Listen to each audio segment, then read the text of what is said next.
Today we're going to take a look at how to make line graphs in Python. So I have already uploaded this temperature data set. It has the average temperature for Sterling, Virginia, Miami, Florida, and Juneau, Alaska for each month. And I've already uploaded that and imported the libraries that I need. So to make a line graph, the first thing that we need to do is pull each of the columns to be separate variables. So I'm going to start Sterling is in my temps data set, the Sterling, Virginia column. Miami in the temps data set, the Miami column, and Juneau in the temps data set is that Juneau, Alaska column. The other thing I need to do is pull the months because I'm going to need those as labels. So I'm going to do months is the month column. So those are all of my variables that I need for my line graph. Then I'm going to do plt.plot, and I'm going to have to do a separate plt.plot line for each of my variables. So first, with Sterling, I'm also going to need to label this. So label equals Sterling, Virginia. I'm going to do the same thing for Miami and Juneau. plt.plot, Miami, label equals Miami, Florida, plt.plot, Juneau, label equals Juneau, Alaska. And then I'll do plt.show, and then I will change some more settings in a few minutes. So this gives me 3 lines on this line graph. The X labels are not necessarily the labels that I want them to be, and I don't know which line is which. So, a couple of things that will help clarify this.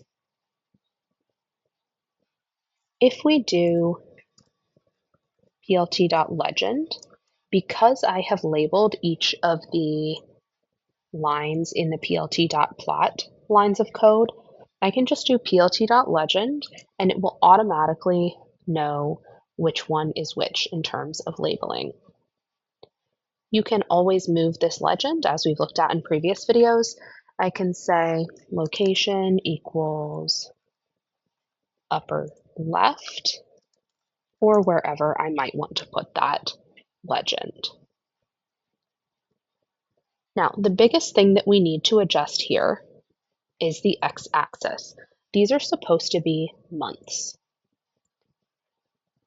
So I am going to go and add a line of code for plt.ticks.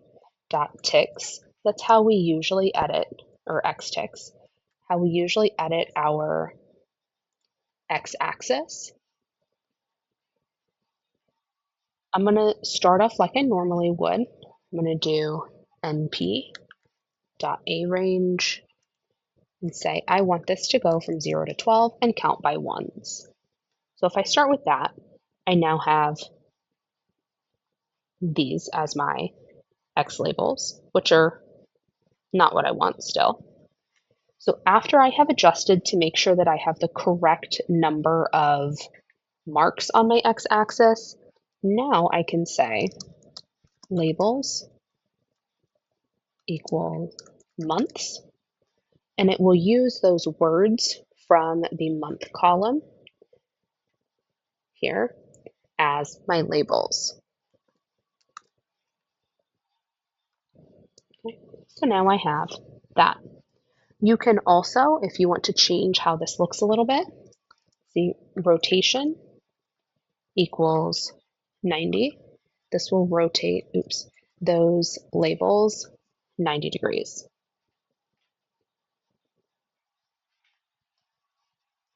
As we've done with all of the other graphs, we can do labels for our X and Y axes.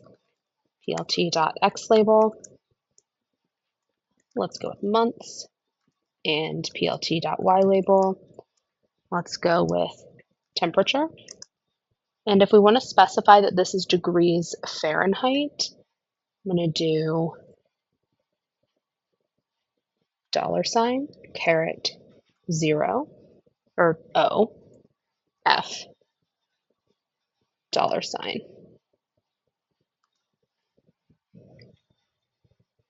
This formats this so that my O is an exponent, that's what the caret does, and then it italicizes it because that's generally how that would be formatted. The last thing we might want to do is adjust the y-axis. So I'm going to do yticks, np.arange. Let's go 0 to 110 and count by 10 degrees.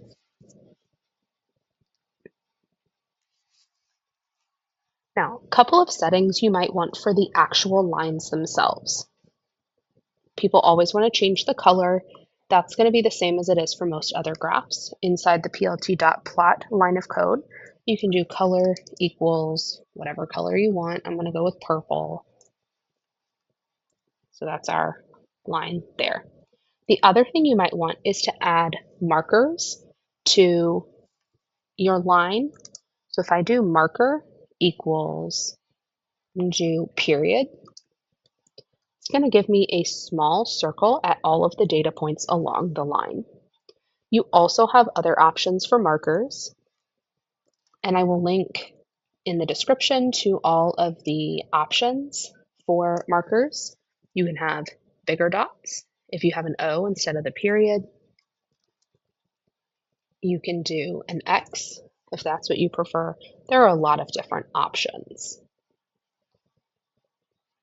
I think that is it for line graphs. Obviously, this is not an exhaustive list of settings that you can change, but I will post a couple different links in the description for different options for markers, and then also how you can make it a dashed line or something like that if you want to do that.